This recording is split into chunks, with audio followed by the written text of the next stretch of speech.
Roma'nın iki ünlü öğrencisi, Kennedy'nin evinde birlikte oturuyordu. Korso'ya bakan, son derece rahat bir oda.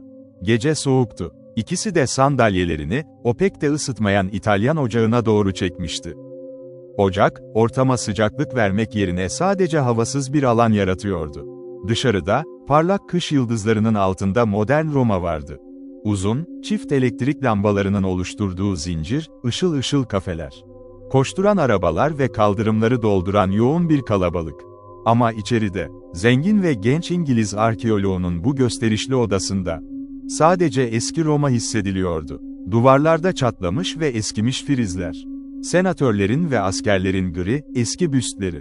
O sert, acımasız yüzler, köşelerden dışarı doğru bakıyordu.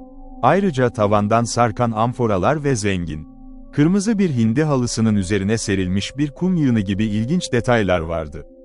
Orta masanın üzerinde ise Kennedy'nin ünlü bir çalışması duruyordu. Karıcaya hamamlarının, Berlin'de sergilendiğinde büyük ilgi ve hayranlık uyandıran o meşhur yeniden inşası. Çevresinde yazıtlar, parçalar ve süsler sergileniyordu. Ve bu parçaların hepsi, tartışmasız bir özgünlüğe sahipti. Hepsi son derece nadir ve kıymetliydi. Kennedy henüz 30 yaşını yeni aşmıştı. Ancak bu özel araştırma alanında, tüm Avrupa çapında bir üne sahipti. Ayrıca geniş imkanlara da sahipti. Ki bu durum, bir öğrencinin enerjisi için ya öldürücü bir engel oluşturur, ya da zihni hala amacına sadıksa, ona şöhret yarışında devasa bir avantaj sağlardı. Kennedy sık sık kaprislerine ve zevklerine yenik düşerdi. Ancak zihni keskindi. Uzun, yoğun çabaların ve duysal tepkilerin ardından gelen o dingin süreçleri yaşardı. Yüksek, beyaz alnı, agresif burnu ve hafifçe gevşek, duysal ağzıyla o yakışıklı yüzü. Doğasındaki güç ve zayıflık arasındaki uzlaşmanın adeta açık bir göstergesiydi. Çok farklı bir karakterde olan arkadaşı ise Julius Burger'di. Alman bir baba ve İtalyan bir anneden doğmuştu. Kuzeyin sağlam nitelikleri, güneyin yumuşak zarafetiyle garip bir şekilde karışmıştı onda. Mavi cermen gözleri, güneşte bronzlaşmış kahverengi yüzünü aydınlatıyordu. Gözlerinin üzerinde kare şeklinde, devasa bir alın ve etrafında sarı bukleler vardı. Güçlü, sağlam çenesi tertemiz tıraşlıydı. Arkadaşı, onun odanın köşelerindeki gölgelerden bakan o yaşlı Roma büstlerine ne kadar çok benzediğini sık sık söylerdi. Bu Alman gücünün altında, her zaman İtalyan inceliğinin bir izi vardı. Ama gülümsemesi ve gözleri o kadar samimiydi ki, bunun sadece atasından gelen bir görünüş olduğu, karakterine gerçek bir etkisi bulunmadığı hemen anlaşılırdı. Yaş ve itibar bakımından İngiliz arkadaşıyla aynı seviyedeydi. Ancak hayatı ve işi çok daha zahmetliydi. 12 yıl önce Roma'ya fakir bir öğrenci olarak gelmişti. O zamandan beri, Bonn Üniversitesi tarafından kendisine verilen küçük araştırma burslarıyla yaşıyordu. Acı verici bir yavaşlıkla, inatla, olağanüstü bir azim ve tek bir kararlılıkla şöhret merdiveninin basamaklarını tırmanmıştı. Artık Berlin Akademisi üyesiydi. Ve yakın zamanda, Alman üniversitelerinin en büyüklerinden birinde başkanlığa terfi edeceğine kesin gözüyle bakılıyordu. Ancak onu bu zengin ve parlak İngiliz ile aynı üst seviyeye getiren o tek bir amaca odaklanmış. Yapısı, iş dışındaki her konuda onu çok geride bırakmıştı. Sosyal zarafetleri geliştirmek için hiç vakit ayırmamıştı. Yüzü sadece kendi çalışma alanından söz ederken hayat ve ruhla doluyordu. Diğer zamanlarda ise sessiz ve utangaçtı. Daha büyük konulardaki sınırlamalarının farkındaydı. Ve söyleyecek düşüncesi olmayanların geleneksel sığınağı olan o küçük sohbetlere karşı sabırsızdı. Ama birkaç yıldır aralarında bir tanışıklık vardı. Farklı kulvarlardaki bu iki rakip arasındaki ilişki, zamanla yavaş yavaş bir dostluğa dönüşmüştü. Bu dostluğun temelinde şu gerçek yatıyordu. Bu genç adamlar arasında, birbirlerinin çalışmalarını doğru şekilde takdir edecek kadar bilgi ve coşkuya sahip olan tek kişi, yine birbirleriydi. Ortak ilgi alanları ve hedefleri onları bir araya getirmiş, her biri diğerinin bilgisine çekilmişti. Sonra yavaş yavaş, buna başka bir şey daha eklendi. Kennedy, rakibinin açık sözlülüğüne ve sadeliğine hayranlık duyuyordu. Burger ise Kennedy'yi Roma toplumunun gözdesi yapan o parlaklığa ve canlılığa imreniyordu. Gözdesi yapan, diyorum. Çünkü tam da şu anda genç İngiliz'in başı biraz dertteydi. Bir aşk ilişkisi. Detayları hiçbir zaman tam olarak ortaya çıkmamıştı. Ancak yaşanan kalpsizlik ve acımasızlık, birçok arkadaşını şoke etmişti. Yine de bekar öğrencilerin ve sanatçıların çevrelerinde takılmayı tercih ediyordu. Böyle yerlerde onur kuralları pek de katı sayılmazdı. Birkaç baş sallaması, birkaç omuz silkme. Yaşanan olay karşısında genel hisler. Muhtemelen ayıplamaktan ziyade merak ve belki de biraz kıskançlıktı. "Bak buraya, Burger," dedi Kennedy, arkadaşının sakin yüzüne sertçe bakarak. "Keşke bana güvenseydin." Konuşurken elini, yerde duran bir halıya doğru salladı. Halının üzerinde uzun, sığ, hafif bir meyve sepeti duruyordu. Campeche'na'da kullanılan örgü işi bir sepet. İçinde bir nesne yığını vardı. Yazılı karolar, kırık yazıtlar, çatlak mozaikler, yırtık papirüsler, paslı metal süsler. Acemi biri için bunlar doğrudan bir çöp yığınından çıkmış gibi görünebilirdi. Ancak bir uzman, türünün benzersiz olduğunu çabucak anlardı. Düz hasır sepetteki bu küçük eşya yığını, tam olarak toplumsal gelişimin eksik halkalarından biriydi. Ve bir öğrenci için inanılmaz bir ilgi kaynağıydı. Onları getiren Burger'dı ve İngiliz'in gözleri adeta açlıkla bakıyordu bu parçalara. "Hazinenize göz koyacak değilim ama kesinlikle duymak isterim," diye devam etti Kennedy. Burger ise son derece ağır hareketlerle prosunu yaktı. "Açıkça birinci derecede önemli bir keşif bu. Bu yazıtlar Avrupa'da büyük bir ses getirecek. Buradaki herkese 1 milyon var," dedi Alman. "O kadar çok şey var ki. Bir düzine dahi, bir ömür boyu bunun üzerine çalışabilir. Ve St. Angelo Kalesi kadar sağlam bir ün inşa edebilir." Kennedy, ince alnı kırışmış bir halde oturuyordu. Parmaklarıyla uzun, açık renkli bıyığıyla oynayarak düşündü. "Kendini ele verdin, Burger," dedi sonunda. "Sözlerin sadece tek bir anlama gelebilir. Yeni bir katakomb keşfettin. Bu nesnelerin incelenmesinden zaten bu sonuca varacağınızdan hiç şüphem yoktu. Parçalar kesinlikle bunu gösteriyordu. Ama son sözlerin durumu kesinleştirdi. Bir katakomb dışında, tarif ettiğin kadar büyük bir kalıntı deposunu barındırabilecek başka hiçbir yer olamaz." "Kesinlikle, bunda bir gizem yok. Yeni bir katakomb keşfettiğim doğru. Nerede? Ah, bu benim sırrım, sevgili Kennedy. Bir başkasının rastlama şansı milyonda bir bile değil. Tarihi, bilinen tüm katakombulardan farklı. Ve en yüksek mertebedeki Hristiyanların defnine ayrılmış. Bu yüzden içindeki kalıntılar, daha önce hiç görülmemiş derecede benzersiz. Bilgini ve enerjini düşününce dostum, gizlilik sözü vermen şartıyla sana her şeyi anlatmakta tereddüt etmezdim. Ancak şu anda, kendimi senin gibi zorlu bir rekabetin karşısına koymadan önce, kesinlikle kendi raporumu hazırlamam gerektiğine inanıyorum." Kennedy, konusuna neredeyse çılgınca bir tutkuyla bağlıydı. Zengin ve dağınık bir genç olmasına rağmen, tüm dikkat dağıtıcı unsurlar arasında onu ayakta tutan şey bu aşkıydı. Hırsı vardı, ancak hırsı, şehrin eski yaşamı ve tarihine duyduğu o katıksız neşe ve ilginin yanında ikincil kalıyordu. Arkadaşının keşfettiği bu yeni yeraltı dünyasını görmeyi her şeyden çok özlüyordu. "Bak buraya, Burger," dedi içtenlikle. "Sana temin ederim ki bu konuda bana gözün kapalı güvenebilirsin. İznin olmadan, gördüğüm hiçbir şey hakkında kağıda kaleme dokunmayacağım. Duygularını gayet iyi anlıyorum ve bunu çok doğal karşılıyorum. Benden korkmana hiç gerek yok.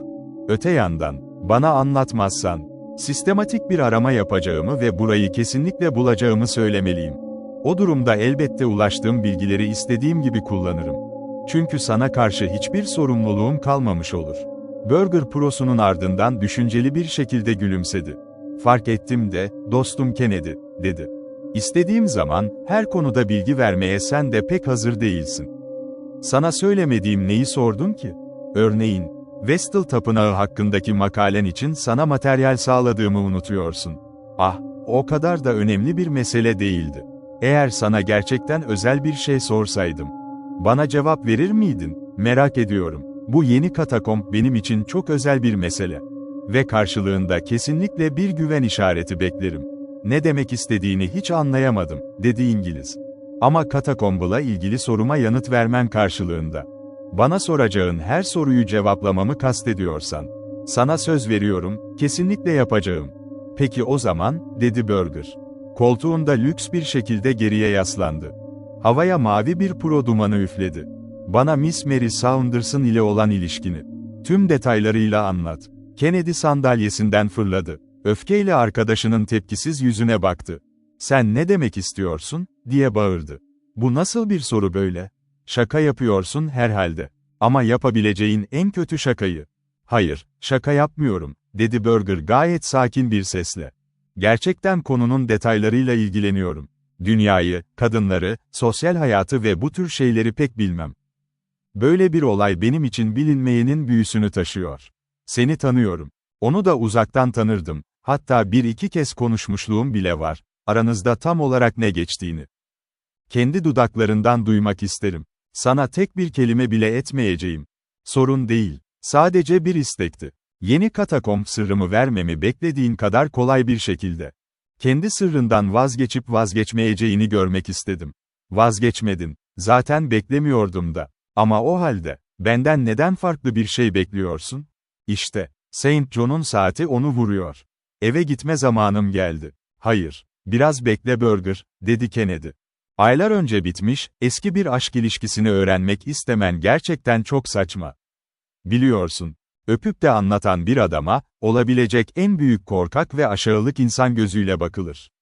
Elbette, dedi Alman, merak dolu sepetini toplarken. Bir kız hakkında daha önce bilinmeyen bir şeyi anlattığında bu böyledir. Ama bu olayda, bildiğin gibi. Tüm Roma zaten bu meseleyi konuşuyordu. Yani benimle konuşman, Miss Mary Saunderson'ın itibarına yeni bir zarar vermeyecek. Ama yine de, vicdanına saygı duyuyorum. Ve, iyi geceler. Biraz bekle, Burger, dedi Kennedy. Elini diğerinin koluna koydu. Bu katakomb işine çok hevesliyim. Bunun öylece kapanmasına izin veremem. Başka bir şey soramaz mısın? O kadar tuhaf olmayan başka bir şey. Hayır, hayır. Reddettin ve bu iş bitti, dedi Burger, sepeti kolunun altındaydı. Cevap vermemekte şüphesiz haklısın. Ve şüphesiz ben de kendi kararımda tamamen haklıyım. Ve tekrar, sevgili Kennedy, iyi geceler. İngiliz adam, Burger kapıya doğru yürürken elini ev sahibinin önüne doğru uzattı. Kaçınılmaz olan bir durum karşısında elinden gelenin en iyisini yapmaya çalışan bir adam havasıyla. Pes etti. Dur, dostum, dedi. Bence son derece saçma davranıyorsun. Ama yine de, madem şartın bu, sanırım boyun eğmek zorundayım. Bir kız hakkında konuşmaktan nefret ediyorum. Ama madem tüm romanın bunu bildiğini söylüyorsun, zaten bilmediğin bir şeyi anlatacak değilim. Tam olarak neyi bilmek istiyorsun? Alman tekrar ocağın yanına geldi. Sepetini bıraktı ve yeniden sandalyesine gömüldü. Bir puro daha alabilir miyim, dedi. Çok teşekkür ederim. Çalışırken hiç sigara içmem. Ama sohbet ederken tütünün etkisini çok severim. Şimdi, bu genç hanıma gelirsek, seninle küçük bir macera yaşadı. Ona ne oldu? Ailesinin yanında, evinde. Gerçekten mi? İngiltere'de mi? Evet. İngiltere'nin hangi bölgesinde? Londra mı? Hayır. Twickenham. Merakımı bağışla sevgili Kennedy. Bunu dünyayı bilmeyen birinin cehaletine ver. Genç bir hanımı 3 haftalığına seninle gelmeye ikna etmek. Ve sonra onu kendi ailesine teslim etmek. Şüphesiz oldukça basit bir şey olmalı. Ne diyordun? Neresiydi o yer? Aynen öyle. Twickenham'da. Ama bu tamamen benim dışımda bir şey. Kendi deneyimim. Nasıl başladığınızı hayal bile edemiyorum. Çünkü, örneğin, bu kızı sevseydiniz, aşkınız 3 haftada yok olamazdı. Yani, onu hiç sevmemiş olaydınız, diye düşünüyorum. Ama onu sevmediysen, neden bu büyük skandalı göze aldın? Sana zarar veren ve onu mahveden bu skandalı? Kennedy, sobanın kırmızı gözüne karamsar bir şekilde baktı. Kesinlikle mantıklı bir bakış açısı bu, dedi. Aşk büyük bir kelime ve birçok farklı duygu tonunu temsil ediyor. Ben onu seviyordum ve, işte, onu gördüğünü söylüyorsun. Ne kadar çekici olabildiğini biliyorsun. Ama yine de geriye dönüp baktığımda itiraf etmeye hazırım ki, onu gerçekten sevemezdim. O zaman, sevgili Kennedy, neden yaptın bunu? Maceranın etkisi, bununla çok ilgiliydi. Ne? Maceralara çok düşkünsün. Onlarsız yaşamın çeşitliliği nerede olurdu? Bu, ilk kez ona dikkat etmeye başladığım bir maceraydı. Benim zamanımda epeyce av kovalandı. Ama güzel bir kadının peşinden koşmak gibisi yoktur. Aynı zamanda acı bir zorluğu da vardı. Çünkü Lady Emily Rood'un arkadaşıydı. Kendisini tek başına görmek neredeyse imkansızdı. Beni çeken diğer tüm engellerin üstüne.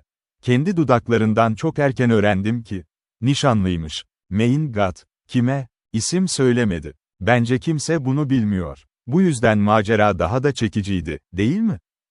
Kesinlikle ona bir baharat kattı. Sence de öyle değil mi? Sana söylüyorum, bu konularda çok cahilim. Sevgili dostum, hatırlarsın ki, komşunun ağacından çaldığın elma, kendi ağacından düşenden her zaman daha tatlıydı. Sonra, onun da bana değer verdiğini fark ettim. Ne? Hemen mi? Hayır. Yaklaşık 3 ay boyunca kuşatma ve kazı çalışmaları sürdü. Ama sonunda onu kazandım. Eşimden olan yargısal ayrılığımın, onunla evlenmemi imkansız hale getirdiğini anladı. Ama o yine de geldi. Ve sürdüğü sürece çok keyifli vakit geçirdik. Peki ya diğer adam? Kennedy omuzlarını silkti. Sanırım en güçlü olanın hayatta kalması kuralı, dedi. Eğer daha iyi bir adam olsaydı, onu terk etmezdi. Hadi bırakalım bu konuyu. Çünkü artık yeterince konuştuk. Sadece bir şey daha. Onu 3 haftada nasıl başından savdın? İkimiz de biraz sakinleşmiştik, anlıyorsun. Kesinlikle hiçbir koşulda geri dönmeyi kabul etmiyordu. Roma'da, biliyorsun. Tabii ki Roma benim için gerekliydi ve ben zaten işime dönmeyi özlüyordum. Yani, bariz bir ayrılık sebebi vardı. Sonra, yaşlı babası Londra'daki otele geldi. Bir olay çıktı ve her şey gerçekten çok tatsız bir hal aldı. Başta onu çok özlesem de. Bu işten sıyrılıp çıktığım için çok mutluydum. Şimdi, sana güveniyorum. Söylediklerimi tekrarlamayacaksın. Sevgili Kennedy, bunu tekrar etmeyi aklımdan bile geçirmem. Ama tüm bu anlattıkların beni çok ilgilendiriyor. Çünkü olaylara bakış açın hakkında bir fikir veriyor. Bu benimkinden tamamen farklı. Çünkü ben hayattan çok az şey gördüm. Ve şimdi, benim yeni katakombum hakkında bilgi almak istiyorsun. Bunu anlatmaya çalışmanın bir anlamı yok. Çünkü tarif etsem de asla bulamazsın. Tek bir şey var, o da seni oraya benim götürecek olmam. Harika olurdu. Ne zaman gelmek istersin? Ne kadar erken olursa o kadar iyi. Bunu görmek için sabırsızlanıyorum. Güzel bir gece, ama biraz soğuk. Diyelim ki 1 saat içinde yola çıkıyoruz. Konuyu kendimize saklamaya çok dikkat etmeliyiz. Biri bizi birlikte avlanırken görürse, bir şeyler çevirdiğimizden şüphelenir. Çok dikkatli olmalıyız, dedi Kennedy. Uzak mı? Birkaç mil. Yürümek için çok uzak değil mi? Hayır. Oraya kolayca yürürüz. O zaman böylesi daha iyi. Bir taksi şoförü, ikimizi gecenin yarısında yalnız bir yere bırakırsa şüphe çekerdi. Kesinlikle. Bence en iyisi kapıda buluşmak olur. Epian yolundaki kapıda, gece yarısı. Mumlar ve kibritler gibi şeyler için kalacak yerime dönmem gerekiyor. Tamam Burger. Beni bu gizli işe dahil etmen çok nazikçe. Ve sana söz veriyorum. Sen kendi raporunu yayınlamadan, bu konuda tek bir kelime bile yazmayacağım. Şimdilik hoşça kal. Beni saat 12'de kapıda bulacaksın. Soğuk ve berrak hava, şehirden gelen saat çanlarının müzikal sesleriyle doluydu. Burger, İtalyan paltosuna sarılmış, elindeki fenerle buluşma yerine doğru yürüdü. Kennedy, onu karşılamak için gölgenin içinden dışarı çıktı. İşte de aşkta da tutkulusun, dedi Alman gülerek. Evet, neredeyse yarım saattir burada bekliyorum. Umarım nereye gittiğimize dair hiçbir ipucu bırakmamışsındır. O kadar da aptal değilim. Aman tanrım, kemiklerime kadar üşüdüm. Hadi Burger, biraz hızlı yürüyüp ısınalım. Ayak sesleri, dünyanın en ünlü yolundan geriye kalan o pürüzlü taş döşemeler üzerinde yüksek ve net çınlıyordu. Bir iki köylü şarap dükkanından eve dönüyordu.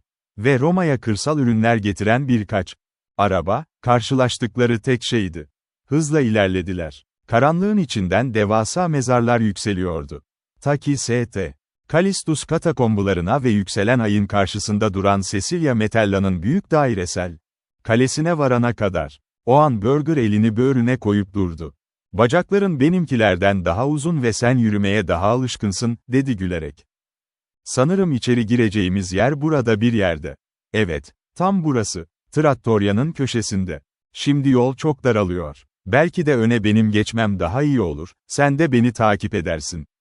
Fenerini yakmıştı. Işığı, Campeachna bataklıklarının üzerinden dolanan dar ve sinsi bir patikayı aydınlatıyordu. Eski Roma'nın büyük su kemeri, ay ışığı altındaki manzarada devasa bir tırtıl gibi duruyordu. Yolları onları devasa kemerlerden birinin altından geçirdi. Ve eski arenayı işaret eden dağılan tuğla çemberin yanına götürdü. Sonunda Burger, yalnız duran ahşap bir evin önünde durdu ve cebinden bir anahtar çıkardı. "Elbette katakombun girişi evin içinde değil," diye bağırdı Kennedy. "Girişi tam burada. Bu yapı, başkalarının burayı keşfetmesini önlemek için bir koruma sadece. Ev sahibi bundan haberdar mı?" "Hayır, değil. Bir iki tarihi eser bulmuştu.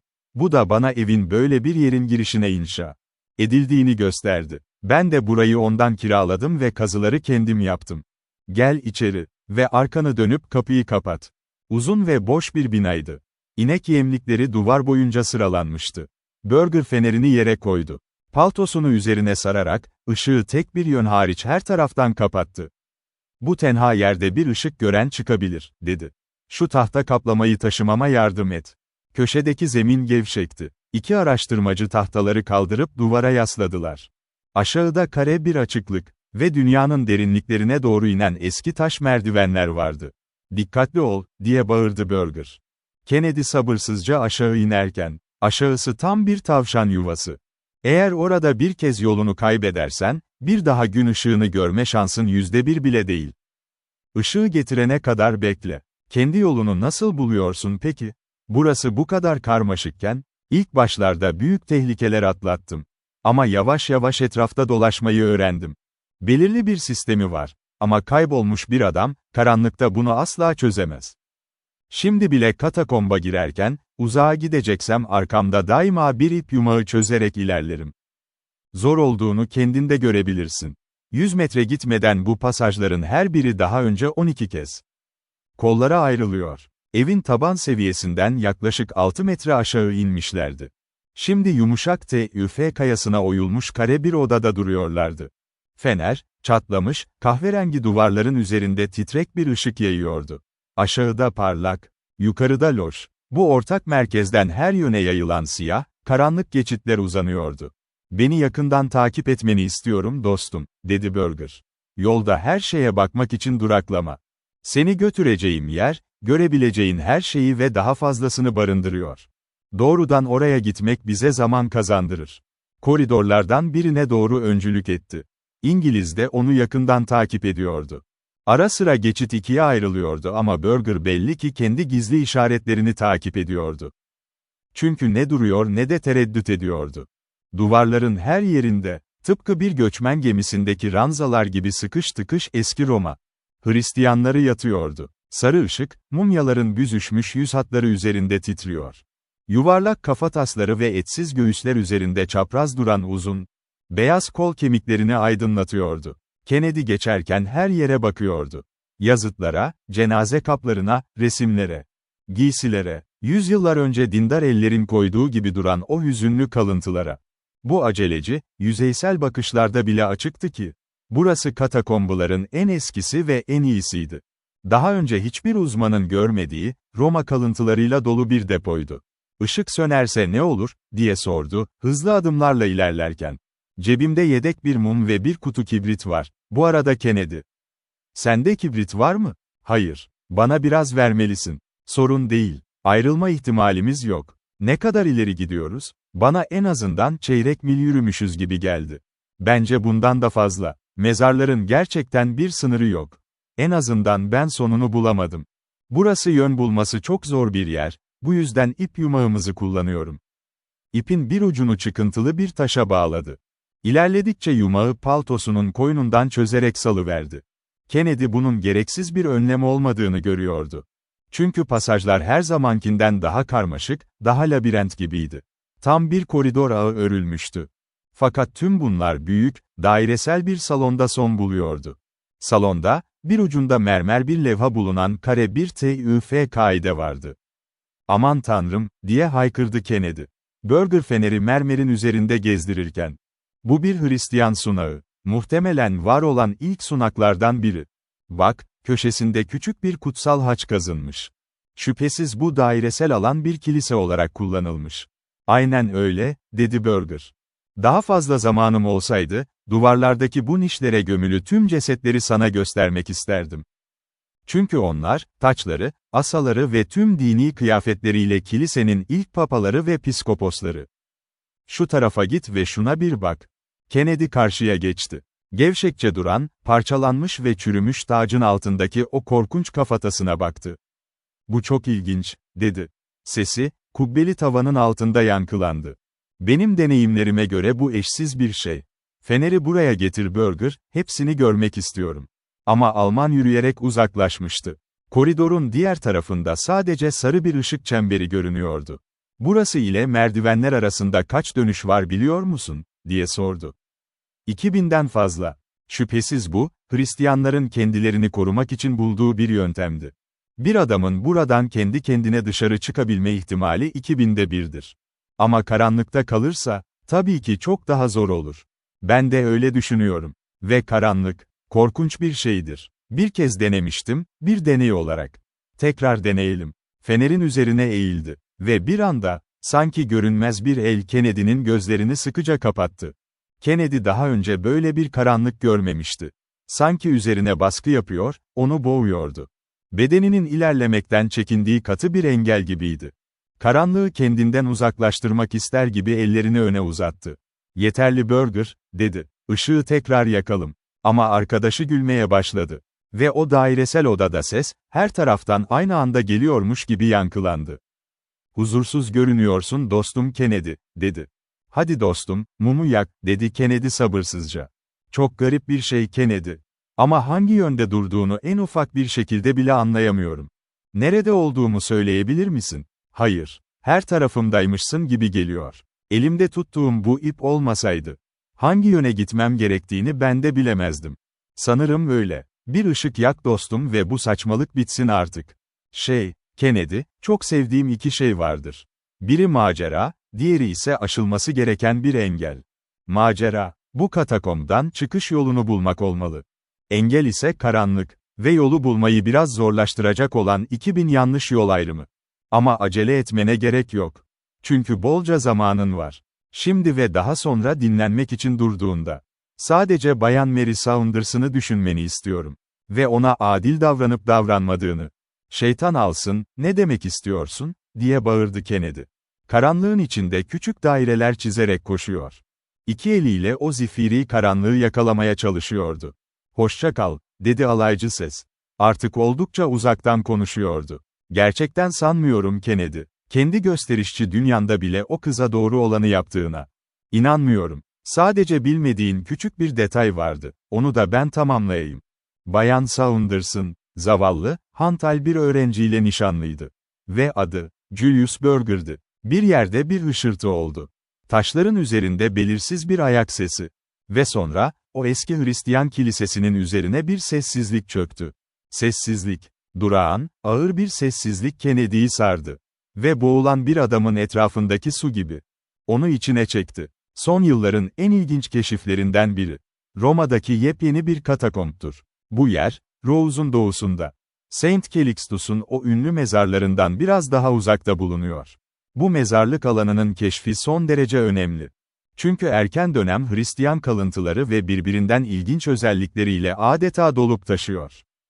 Genç Alman uzman Doktor Julius Burger'in tükenmeyen enerjisi ve derin bilgeliği sayesinde de bu yer.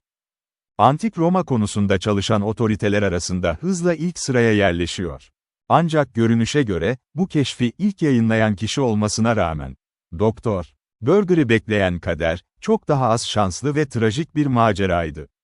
Şöyle ki, birkaç ay önce, tanınan İngiliz öğrencisi Bay Kennedy, Corso'daki odasından birdenbire kaybolmuştu. O dönemde, yakın zamanda yaşanan bir skandalla olan ilişkisi yüzünden, onun Roma'dan ayrılmak zorunda kaldığı düşünülmüştü. Fakat şimdi anlaşılan gerçek çok farklı. O, aslında kendisini yaşayan en seçkin bilginler arasına çıkaran o tutkulu arkeoloji sevgisinin öz kurbanı olmuştu. İşte acı gerçek. Cesedi, yeni katakombun tam kalbinde bulundu. Ayaklarının ve botlarının durumu da her şeyi açıkça gözler önüne seriyordu. Günlerce büyük bir işkence ve çaresizlik içinde yürümüştü. Kaşifler için son derece tehlikeli olan o yeraltı koridorlarında yapayalnız dolaşmıştı. Ölen beyefendi, açıklanamaz bir aceleyle bu labirente ulaşmıştı. Yapılan incelemelere göre, keşfedilebildiği kadarıyla, yanına ne bir mum ne de tek bir kibrit almıştı. Böylece bu hazin kader, kendi cesaretinin doğal bir sonucu haline geldi. Sessizlik. Bu olayı daha da acı verici kılan şey ise, Doktor Julius Berger'in, merhumun çok yakın bir arkadaşı olmasıdır. Doktor Berger'in bu olağanüstü buluş karşısında yaşadığı o büyük sevinç, yoldaşının ve meslektaşının korkunç kaderiyle, ne yazık ki büyük ölçüde gölgelendi.